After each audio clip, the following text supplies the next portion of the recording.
from a spiritual point of view is that Gay Hendricks actually said business is the highest spiritual calling. Yeah, so he wrote a book called The Big Leap. And in his very last chapter, he said the highest and the greatest spiritual calling you can have is to go in business and to give everything you know, everything you've experienced to people out there for a fraction of what it cost you. Yeah. And when you can do that, we can have your genius out there and you can have other people grow and learn and benefit from that.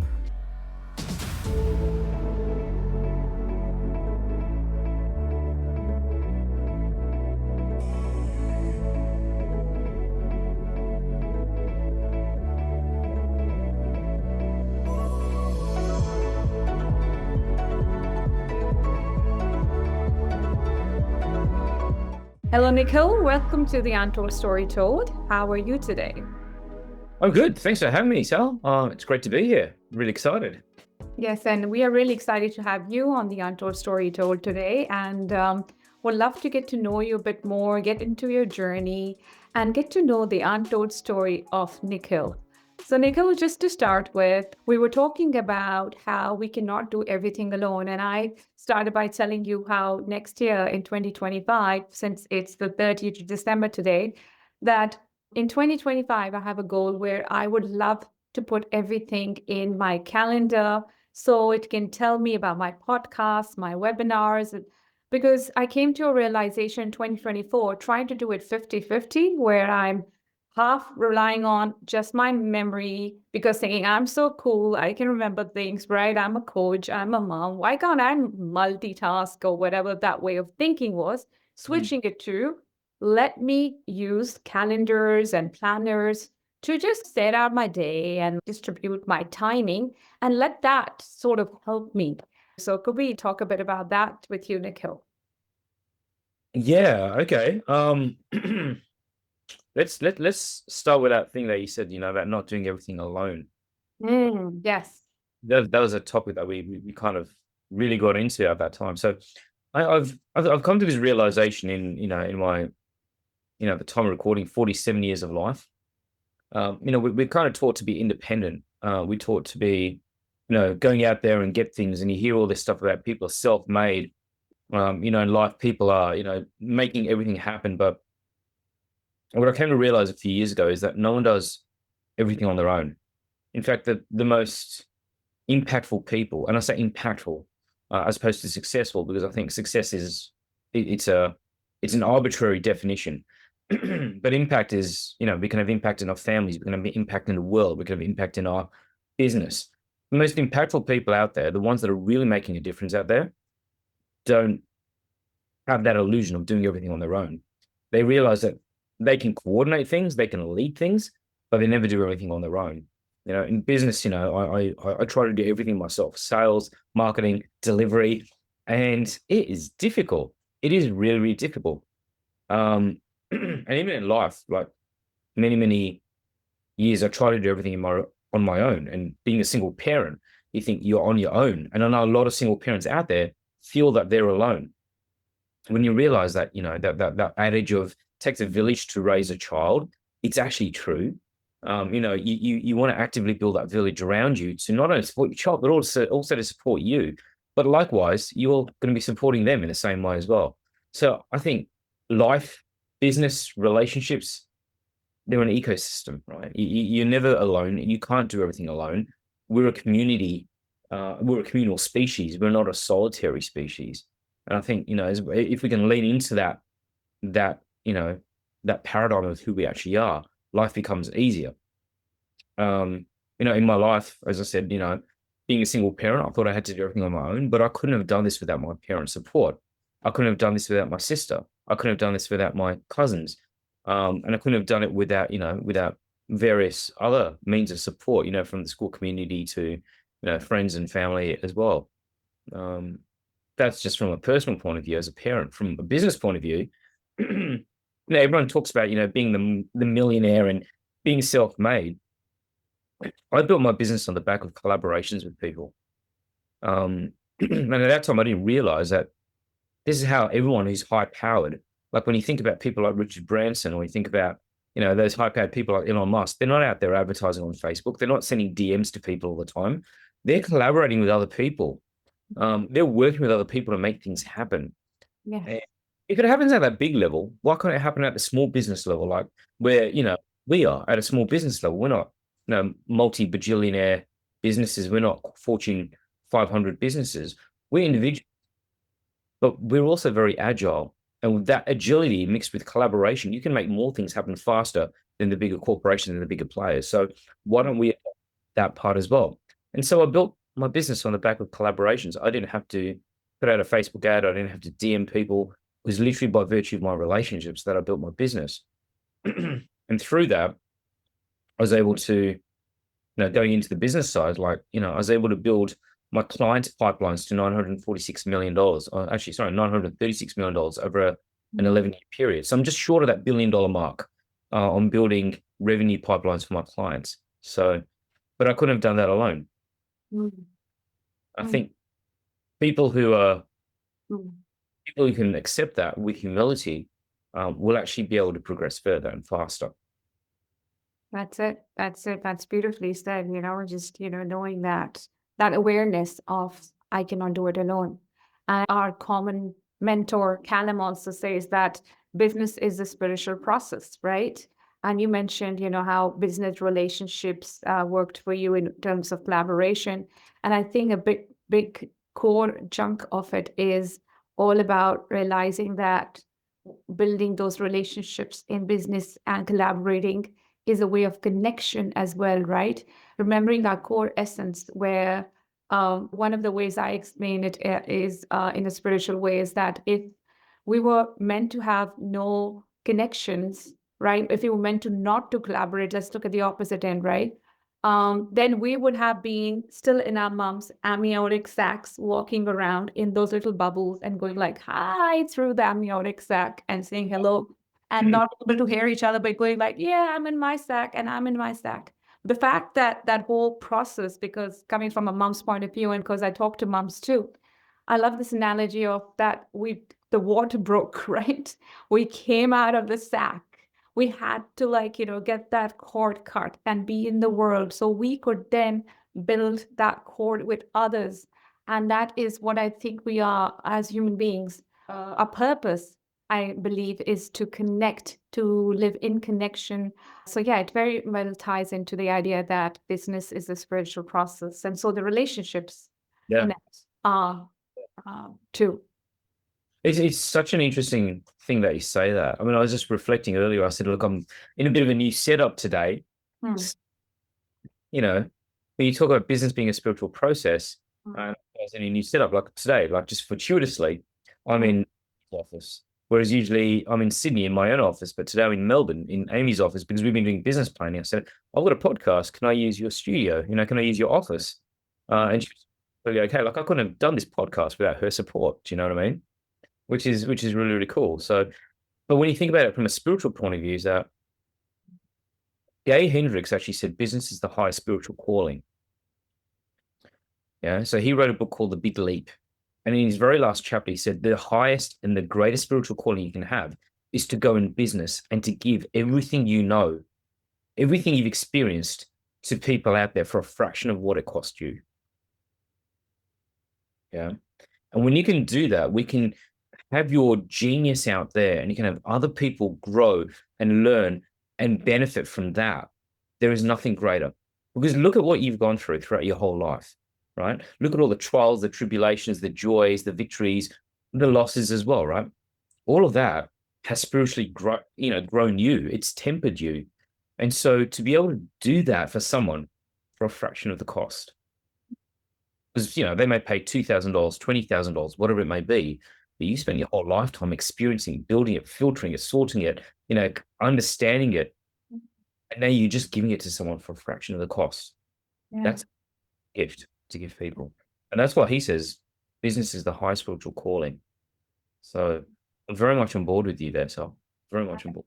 Love that. Love that, fraction of what you have learned through all your traumas and through all your relationships. It ties in very well with how, as coaches, what we are doing, you and I, in our spaces, you are doing and I'm doing respectively with women as a soul coach. I was helping them with self-worth. and self-love. The gift part, how you said it, was amazing. Could you just talk a bit about that? Yeah, look, so the point I guess I was making is that when you're giving someone an answer or a pathway or a blueprint into helping them achieve what they want, without putting them through the same pains and the same processes and the same learnings that you had to go through, because you've been the conduit, you've been the filter, you've had to put it all together and streamline it to make it easy for them. I mean, you've got a lifetime of value that you're giving to them in what, 2 weeks, 3 weeks, 6 weeks, 8 weeks, 12 months, whatever it may be.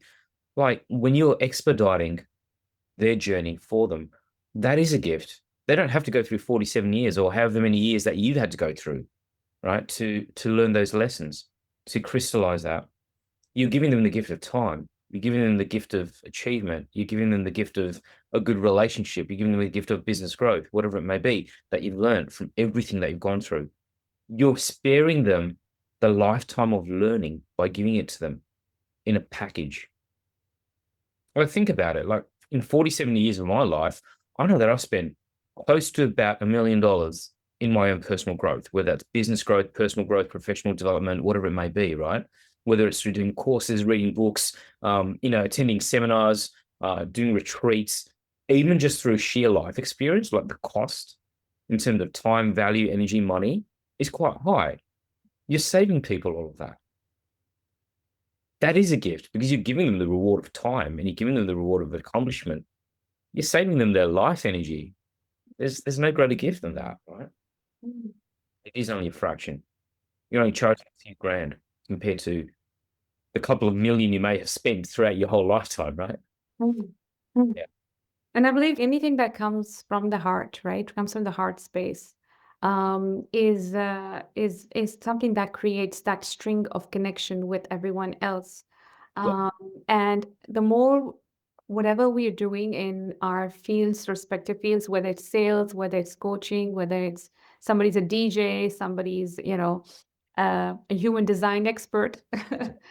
As long as I believe in the opening of the heart, because I feel the more we unbecome who we have become and just put ourselves out there and say, I am here Yeah. in my full capacity of whatever I know. I'm not perfect, but Yeah. whatever I know, I am here. So not having any of those, the beliefs and ideas that do not serve us, and shedding them as we go, and also saying that I'm imperfect, but I'm here.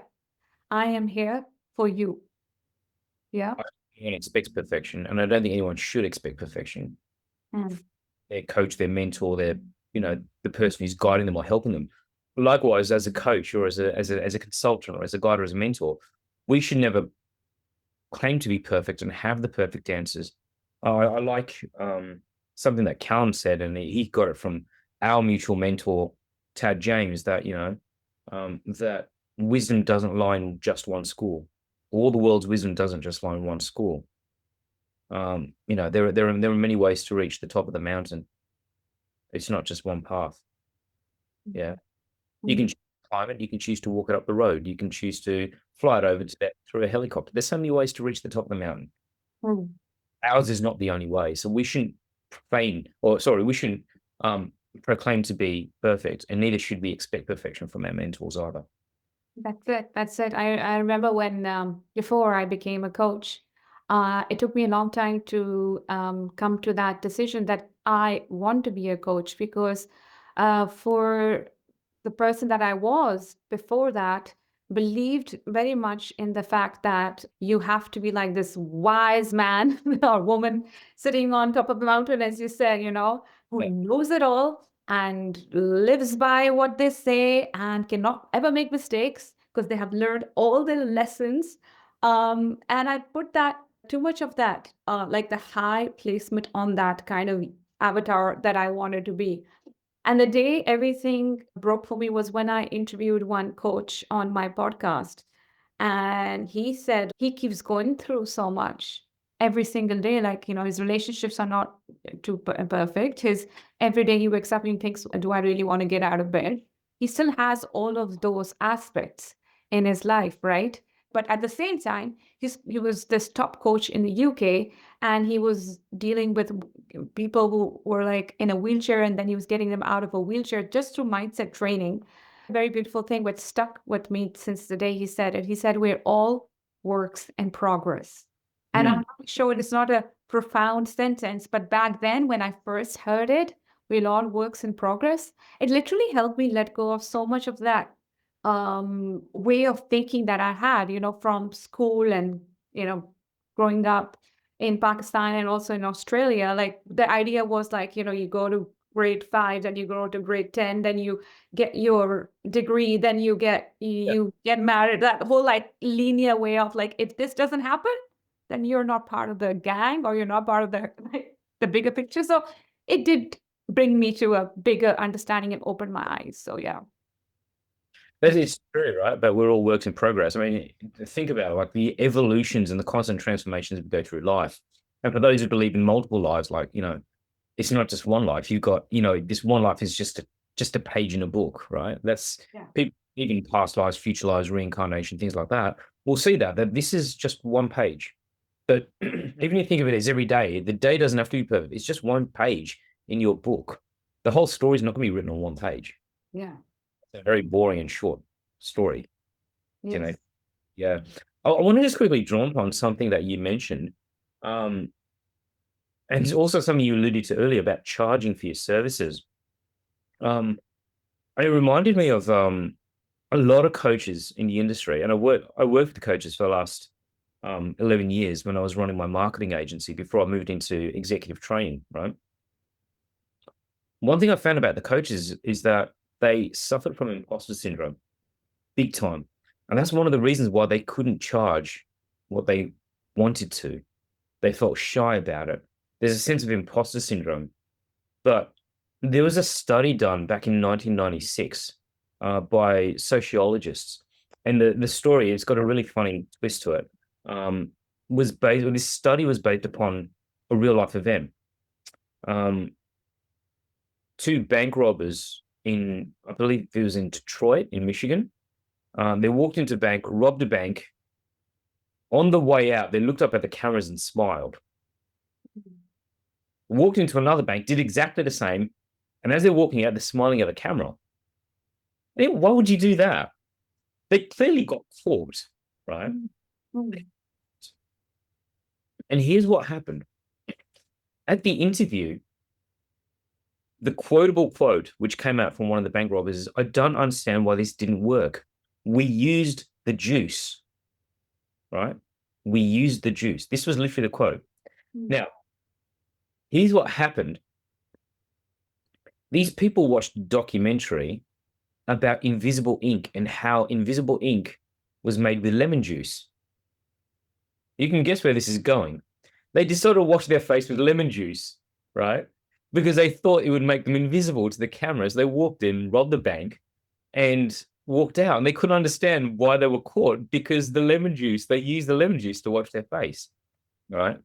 The police found out that these guys weren't insane. They weren't malicious. They were just terribly misinformed. But here's what you've got to understand, and here's the story. This was studied by two sociologists, Dunning and Kruger, and they call it the Dunning-Kruger effect. Okay, is that a person with this much knowledge has this much confidence, right?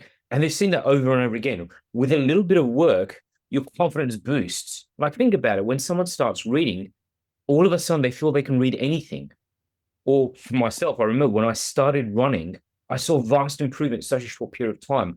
But then what happens is I hit a plateau. It's not actually a plateau. It's, if you think of a time versus, well, it's a time versus confidence issue. So confidence goes up this axis, time goes over this axis. In a short period of time, you've got lemon juice. Oh, I've got this much knowledge and my confidence grows with just that much. Now, what happens is that's kind of dangerous. But if you become an expert like you are, or other coaches are, study human behavior, you study life, you study relationships, you study business, over time, their confidence tends to drop because they look at how far they've got to go and they're like, oh my gosh, I don't know anything. They don't get anything. And what happens is on the other side of Dunning-Kruger effect, they've got imposter syndrome. they're doing is they're checking how far they've still got to go. And there comes a point where it levels out and their confidence hits the top. Mm. Realize they know so much. Yeah. The truth of the matter is, when you're at this point and your confidence is dipped and Mm. you can't charge enough, you can't go and make your statement or your claim, or you can't pitch this service because you don't believe you're good enough. Look at how far you've come. Yeah. Look at how far you've come. Yes. You're not this person who's got this much information and is trying to get the world's results. There is a lot of people with this much information who think they can do anything and everything. Usually they're dodgy salespeople, Mm. right? Mm. True heart-centered coaches, true heart-centered transformational experts, Mm. best of the best. And Yeah. that's cool, but they're not good enough to charge that amount yet. Mm. So they can bring themselves to charge. And that's why we fall into that trap of charging very little amounts of money or going pro bono. Mm. Fact is, Mm. looking out here and so we're not the best. Look at Tony Robbins, look at Steve Jobs, right? Look at,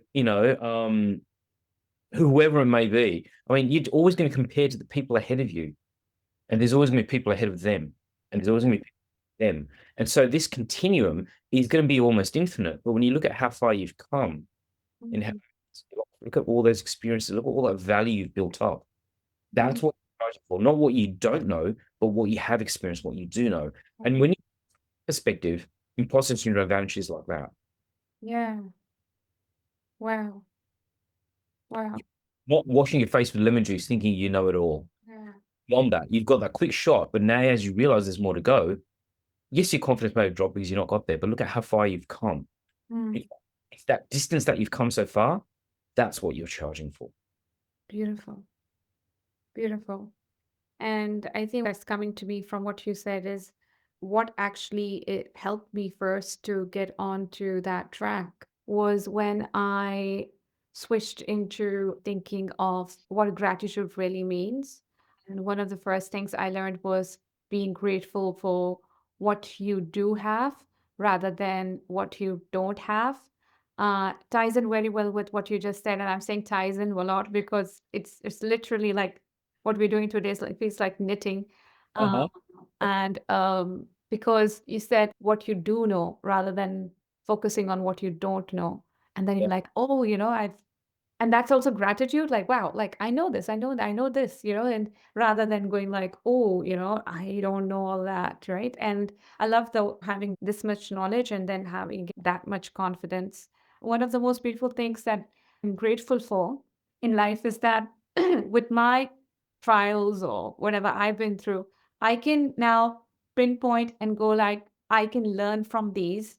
And when I feel like I get stuck in something, I give myself time to slow down a bit, go through the process of, as I say, letting go of the shadow self in a beautiful, compassionate way, to Yeah. be compassionate with ourselves and walk ourselves through that day or through that hour or through that minute.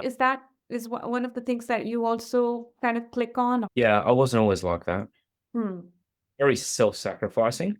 Hmm. I'd sacrifice myself and then be hard on myself because I wasn't doing better, right? Hmm.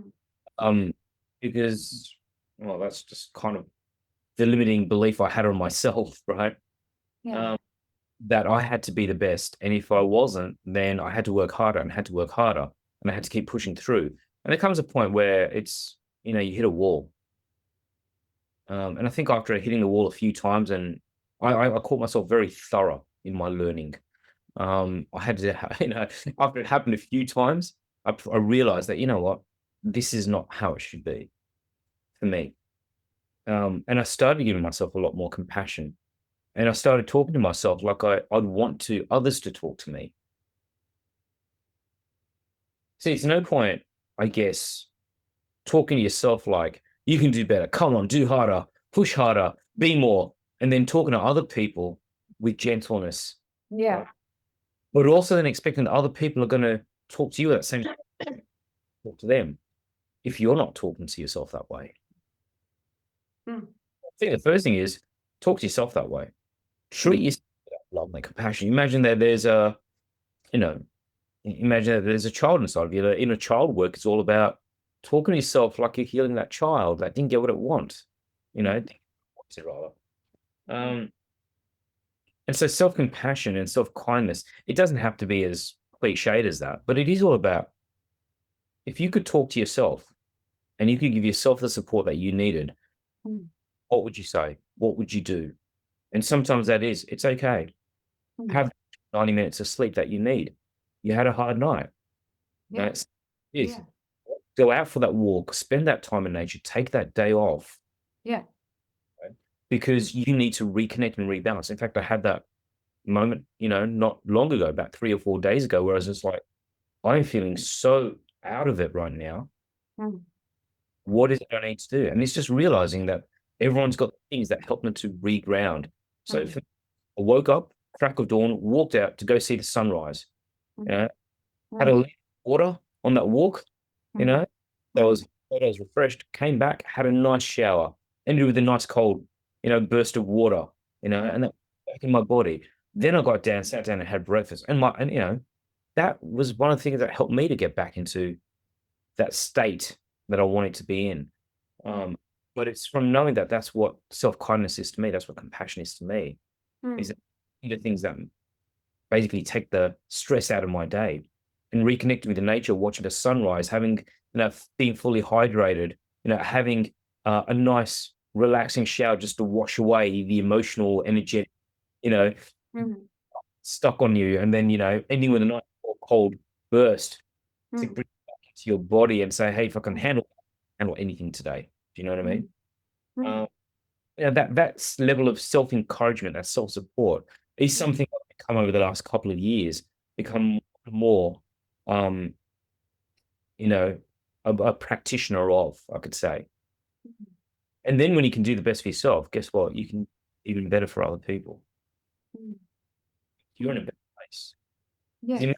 you're in a shitty place, and all of a sudden, Yeah. you try and help someone, they get a breakthrough. But imagine if you're in the best place, you can give Yeah. all to it, you can give all your soul to it. So yeah, that's something that I practice a lot now. Yeah. Is it in any time that I'm not in the place, Yeah. I'm being giving to myself. I'm Yeah. being practicing that self-worth, the Mm, self-worth, self-compassion, the mm, self-kindness. Um, mm, and we're talking about the shadow work, right? mm, One of the things that I avidly do, look, having a background as a professional writer, I write. I dump my thoughts on paper, right? Um, and that wasn't an idea I got. I actually got it from a previous mentor of mine who got it from a book called The Artist Way by Julia Cameron. And in that book, she says we're all artists. mm, Every person is an artist of their own life, mm, and every person has to create their own life. So her prescription was two things: one, take yourself out on a date, mm. a couple of hours, do things for you. Give to Yeah. whether it's Yeah. going to an art and craft store and buying pipe cleaners, whatever it may be, right? And Yeah. making models, or whether it's going for a walk in nature or whatever it may be. Give yourself 2 hours a week just for you to reward yourself, to take yourself out on a date. Yeah. Every morning, wake up and 3 pages just write. Wow. Yes. Write. I've got nothing to write. Because when you clear your mind, and this goes back to the very first conversation we had about using a calendar, I'll come Mm, back to that in just a sec. When you dump your mind of all the things that are there, you now leave space for it, to create the things that are more important. yes. Yeah. So in Yeah. the morning, writing out 3 pages, just dumping, you find out, oh my God, I feel really crap this morning. Everything's not going my way. My coffee was cold. I stepped in dog poop on my morning walk, whatever it may be. And all of a sudden, as you're going through it, you go from a place of criticism to a place of neutrality and observation, to a place of, I can do this. Let's do this. Let's make this happen. And by the very last sentence on page 3, you're like, I'm so ready for my life today. Yes. That's working through your shadow for me, right? Yes. Yes. Working through that, because we all have it. We just got to understand how to use that darkness, that shadow, and understand how to use the light. And you need both. Yeah. Yes. Yes. Which I have to share is my absolute favorite quote. Yeah. It's something, and I'm going to paraphrase it or paraquote it is what I say. Um, Mm, is I embrace the light because it shows me the path, but I endure the darkness because it shows me the stars. I embrace the light because it shows me the path, but I endure the darkness, for it shows me the stars. So it doesn't matter whether it's good or bad, it's just how you perceive it, right? It's that yin and yang concept. In the light, there is darkness, in the darkness, there is light, but you need both. You need both, right? Because sometimes the light is so bright and it burns you, you need to take comfort in the cool darkness, replay, come back on your path on the light. Learn how to walk both. And that's when dumping, that brain dump, that 3-page dump, allows you to go through the darkness and get back into the light, right? Yes. That's all I rely upon. Again, talking about you can't do things all on your own. That journal right here, it's right with me. It's my right. It's my body. I dump into that. Then I go to my calendar and I rely on my calendar. If it's not in my calendar, it doesn't exist in my life because I don't have to think about everything. Right? Yes. Calendar, it's there. You know, when I book an appointment, it's in my calendar. I don't have to think about that appointment ever again.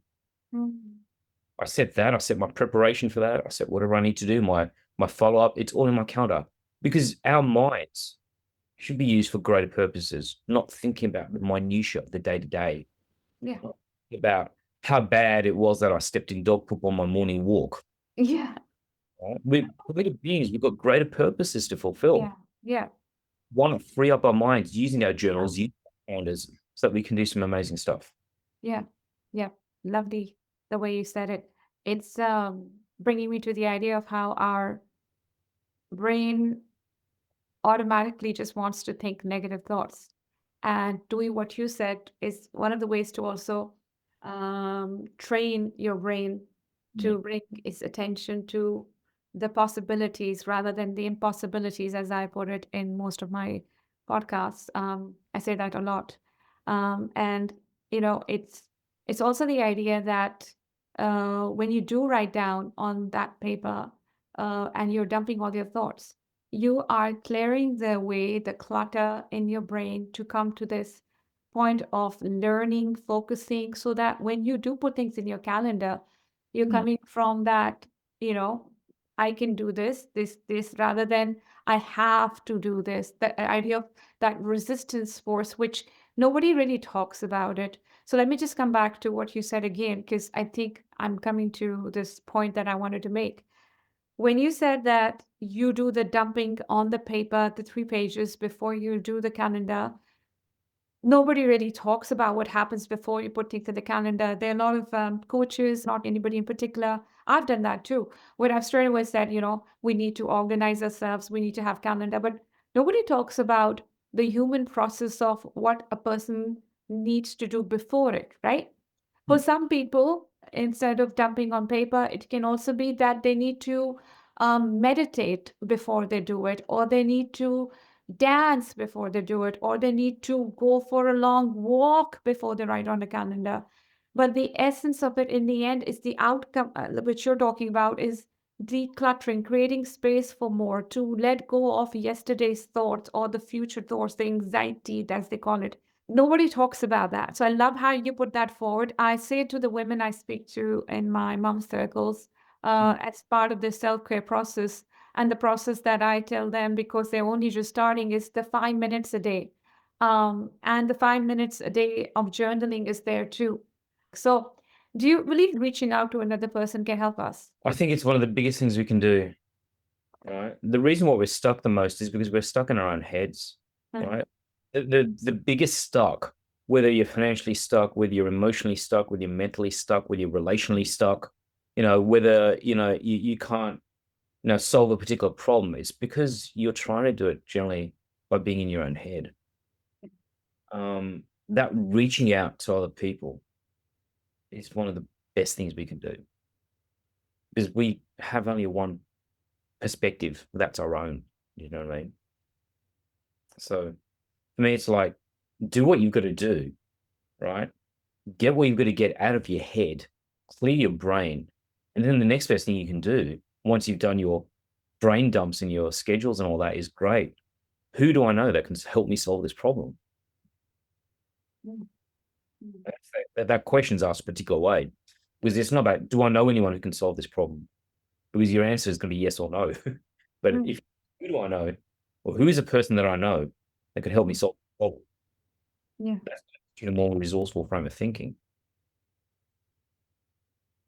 And I loved how you talked about self-care. For me, it stemmed from the idea of self-love. And I believe now that it's all about just being congruent, right? So the work we do on ourselves then reflects to others. And that for me is self-love. It's not about just saying me, and nobody else, like making a little circle around yourself and saying, I am the temple only. It's about the balance, as you mentioned too. It's balancing and then congruent, being congruent, and then consistency, as you said, the breakdown. So I mean, it all works together. it's also we could draw a bit of a diagram on this. Do you know what I mean? Like it's like a matrix. You can Yeah, almost like you go around the different quadrants of the four parts of the matrix like that. yeah, The congruence you talk about, the self-care you're talking about, the reaching out and making an impact. Like it's almost like it's a circular motion. yeah. You can do it. Because I feel, Nikhil, we know what it is like in the opposite ends. Yeah. When you're not congruent, when you're not self-caring, and when you don't reach out, it can be a very dark, dark place. It's a place that many people can be very stuck in, as you were talking about. Mm. And so we talk a lot about how we can unstuck ourselves. Yeah. And I love how we both come from a place of not saying I'm the expert of experts, like I know it all, follow my lead. We are like more like wayshowers or guides from whatever ways we can, be there in our full, as I said, the open heart way of being. Yeah. Yeah. It's when you stem back to the fact that one person can't know it all, and that's an ego play, right? Mm, One mm, of one of the people that I learned from said there's two things that are stopping any person. It's ego and fear. That's it. If you won't do something, it's because your ego is there. If you can't do something, it's because fear is there, right? The other is to eliminate both. The fact that for us, saying that we are perfect, that we are the experts in everything, that's an ego play. And I think the world's becoming more savvy to that as well. And this is where we're seeing a bit of a shift happening, even in marketing, even in sales, in business, where the person who knows everything is not getting the same credibility they once did, right? And I think embracing our imperfections and even playing down our expertise up to a point, like, hey, look, I'm a one person coaching operation, we're very small, we're very humble in that sense, we're not a big, massive operation. Is actually more appealing to people when you can come with that authenticity and that honesty. Yeah. When you can put that ego aside. And I think that's the whole thing is that we shouldn't, if we let our egos get in the way, that's going to be one of our biggest barriers to success, whatever success is, right? It's going to be our biggest barriers to making an impact. mm, That's what's there for me when you're saying what you're saying, is it's ego, and that's the thing that most major spiritual beliefs in the world are all about. Put your ego aside. It's not about you. Most ancient teachings, whether you're, whether you follow a religious path or a political path, it's not about you. And when you've got a bunch of people saying the same thing over and over again, chances are they're right. You know what I mean? It's not about you. mm. You're the tool. You're the conduit, Yeah, part of the whole. that's it. Yeah. What I'm trying to get at now, Nikhil, is a bit about what was Nikhil like when he was a 10-year-old, right? Go back in time and Mm. share with us, because we do this on the Untold Story Told. We've completely, diverged the conversation. The train goes backwards, wee, and we go into 10-year-old Nikhil. Where is he sitting? What is he doing? What was he like? Get to know the 10-year-old you. Good question, Sal. Whatever works for you, yeah. No, look, thank you for giving me that opportunity because it's a trip for me down memory lane as well, I guess. Mm, 10-year-old Nikhil had migrated to Australia. He's very happy-go-lucky. He was a little bit of a trickster. He's a bit of a prankster. He liked playing jokes. He liked having fun. He liked making people laugh. But I know that 10-year-old Nikhil had a lot of he's a very emotional kid. In that he was very much in touch with emotions. Thank you so much, eh? Told you we can't do things alone, right? So but yes, I Tenure, yeah. yeah, Tenure Nikhil was yeah, he was a bit of a dreamer. He was a bit of a he had big ideas, which I remember. He used to think that the world could be a better place. Um, and Tenure Nikhil had been exposed at that time to a very um let's say painful exposure to racial discrimination. Yeah, because we lived in a place where um there was a lot of racial tensions at the time. So, as one of the reasons we migrated over to Australia, so that we could start life afresh. And so, I'm the son of a migrant here in Australia. Came with my parents when I was just 10 years old, and my eyes were filled with wonder. I don't think that curiosity and that wonder has ever left me. I always wonder what's possible. How can we do things? How can we make things better? Um, and that was 10-year-old Nikhil. So, if you're talking about 12-year-old Nikhil, um, I don't think there was that much difference, really. He was still a bit of a big dreamer. He had big ideas.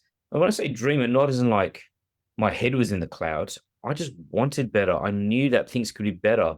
And not just for myself. It was about the people around me. Yeah.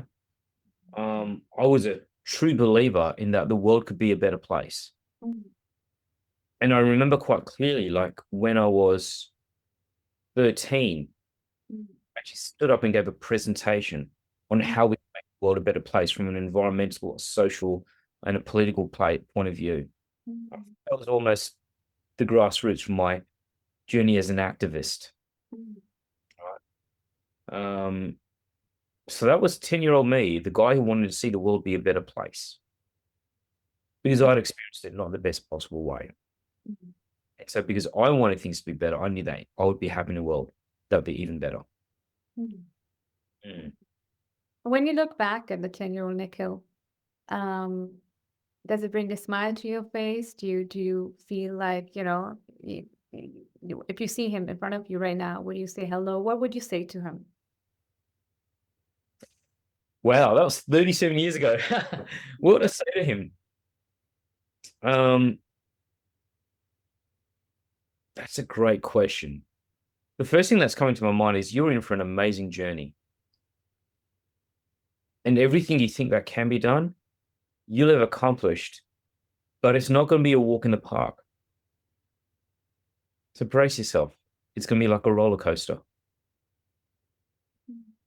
But I don't think a day will go past where you won't keep having that optimism that you've got now, that desire to see the world a better place, the desire to see better for yourself. That's never going to go. You always want to see more better. And you're going to do and take steps to make it happen. Because when I look back on that journey from 10 to now, that's what I've done. Mm, Yeah. beautiful. Lovely. Yeah. What did you look like as a 10-year-old? Yeah, I look like as a 10-year-old. It's really funny you say that. Probably flatter hair, probably a little bit more thicker hair. I Uh-huh. still had glasses, the big 1990s glasses, Yeah. big one, with the face, That's what I look like. A 10-year-old, I suppose I had a very cheeky look on my face, if I remember. I was very cheeky. And even then, I think words were something I was fascinated with. Yeah. Yeah. So I always play with words a lot, and I'd always find things funny that other people may not normally find funny. Yes. But I had this look of wonder on my face, of curiosity. Mm. I don't think I ever took the bad as being completely bad. I always saw there was possibility, and that's Mm. based on that. There was always things can always be made better. It doesn't. This is not permanent. And so Yeah. they're curious about, well, what's next? Now what? What if I tried something this way? I Yeah. was a bit, or I was a bit, as I said, I dreamt a lot. Yeah. I was Yeah. always, I had the mind of a philosopher. That's what I'd say. Yeah, I can imagine you with like a puzzle in front of you and you were like, how about sticking this piece with this piece, even though it's not like meant for each other? You're like, let me just try to put them together or put two Lego pieces which are not supposed to be put together. Yeah. Like try to fix them somehow. Like this is, let me just try this. The not the normal routes. That was me. That was me. There's a story my mum likes to tell everyone is that they bought me a bike for my 8th birthday. Yeah. And instead of riding the bike, I took a screwdriver to it and took it apart and then tried to put it back together.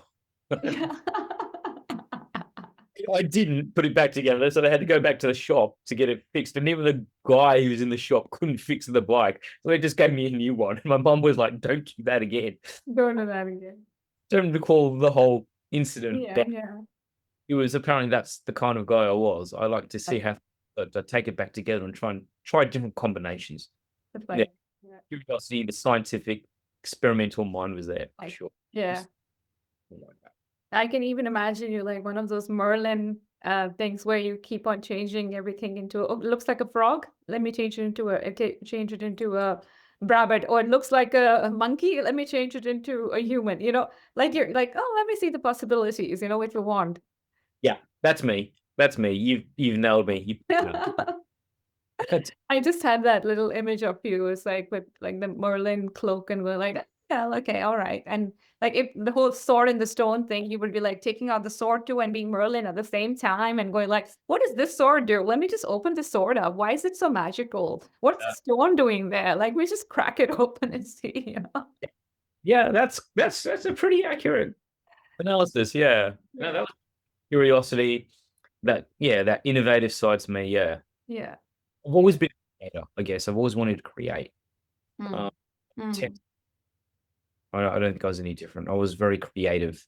I would write a lot. I'd write a lot of stories. Like at school, they'd say, we want you to write a story about what you did this weekend, or we want you to write a story based on this story, or we want you to write a story based on your favorite book, right? And people write 1 page, 2 page. I'd fill my whole exercise book. That's the kind of thing I'd do. Wow. 4-page exercise book. I remember. Wow. And the teachers are like, you did this? I said, yeah. Yeah. That's the kind of things I did. Yeah, wow. Storyteller. Love that. That's why you were on the Untold Story told today. Where did you migrate from? I didn't hear you say anything about that. I was born in the UK. Okay. My parents, my father actually migrated to the UK in 1964 Wow. because his home country, which was an island called Zanzibar, had a revolution, and that was in 1964, right? He ended up migrating to the UK because at that time Zanzibar was a British protectorate. I was born in the UK in 77, so we were there until September 88. And then we migrated to Australia. Now, in between that, we'd gone to a few different countries. We'd gone to Canada, we'd gone to the United States, just to kind of check to see what it was like and spend a bit of time there. But ultimately, we ended up coming to Australia. So I came here when I was 10 years old, and my sister was 3 at the time. It was me, mum, dad, my sister, and we had no other family here. It was an adventure. And obviously, when something like that happens, because I've also done migration and all that, I think one of the wonderful things about all of that is that when someone goes through migration or moving different places, learning different languages, getting to know all kinds of different people, and you kind of um, not attach yourself to one way of being, and stay more pure and true to the essence of you. The way when we come to the world as pure liquid love, as Abraham Hicks says it, Yeah. and when you meet and see different countries and you meet different kind of people and you do all this, it gets you to the idea that we are essentially just humans. We are not like from one religion or stuck to a continent or a country or a boundary. You just feel that when you meet so kind of different people and from travel at such a young age and migrate for purposes of greater value, that we're all just intrinsically the same. Yeah. I think yes, in a nutshell. Mhm. My adaptability has been pretty good. Mhm. But also I think that's learning that is something that I've actually started implementing. I won't say now, it's probably something I've implemented across different areas of my life at different periods of time. In that one chapter is done, I chapter's done, close the book, start afresh, or close the page, Mm. start afresh. And that's a very absolute way of looking at things. But I found that it really helps me to adapt. Yeah, Yeah. this chapter's done. Next chapter, let's start. Let's start afresh. New page, new pen. Let's go. Let's write. Let's go. Love it. Love it. The rewriting your story every single day and being the director of your own life. I think when you have that done that change process a lot as a kid, you become more that it's normal way of doing things. Yeah. And now we will get to the part of our podcast. Nikhil, thank you for being with us. It's called the gratitude part, where I say thank you to you for the time that you spent with us, for being with us from all the way from Melbourne, and sharing your insights, your nuggets of wisdom, and all that you have experienced and put together in this little podcast. There's a lot of value in there too. So we will put out snippets about that. But just to thank you while we are here, I do a little card pull from my deck called Power Thought Cards by Louise Hay. Love it. And I used to do that in my earlier podcasts a lot. And I'm bringing it back in. And my earlier podcasts were all with the Louise Hay card in the end. And I love that way of ending because I feel like saying gratitude in the moment, in the now, in any way, shape, or form is a beautiful form of expression that connects us as human beings. So here we go. Let's see. So, Nikhil, I'll get you to put your hand on your heart when we do this, and I'll get you to close your eyes, which you did. And so, Nikhil, we're just going to take a few deep breaths. Breathe in, breathe out, breathe in, breathe out, breathe in, breathe out. And now, dear universe, what is the message that Nikhil needs to hear today? What is the message that will help him propel forward in his day, in his life, so that he can be the most magnificent human being, the most beautiful soul in his whole entirety, and be what he needs to be and hear the message he needs to hear today? What is that message? So, there you go. The card that came up for you is I I express my creativity. Whoa, that's so cool. And behind it, there's a message which I will read to you, which has a lot of like scissors and it's not focusing much, but if I put it in front of my face, it might. Yeah, there you go. So Yeah. this is what it looks like, and I'll read it to you, okay? So it Okay. says, I express my creativity, right? We talk a lot about that. And now it says, my unique and creative talents and abilities flow through me. My unique and creative talents and abilities flow through me and are expressed in deeply satisfying ways. My creativity is always in demand. Mm. And I'll take a picture of this and send it to you. That's good. I love it. And also the colors maybe have some meaning to you too. And there's a woman here who has this hat and she's actually made that hat and she's made that dress. Love it. I just love everything about that card. What a great card. Yeah.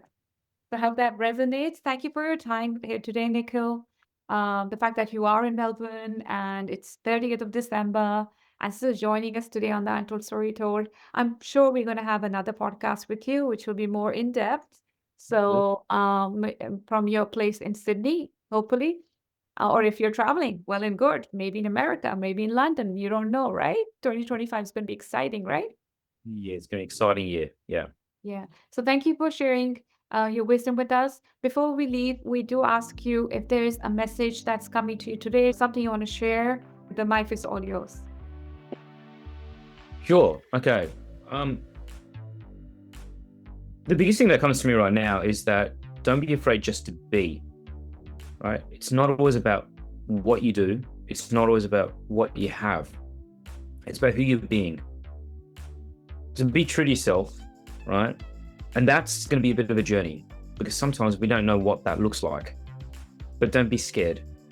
Take heart be courageous, and just be, right? Just be you. And that may change moment to moment, but at least that's the real version of you.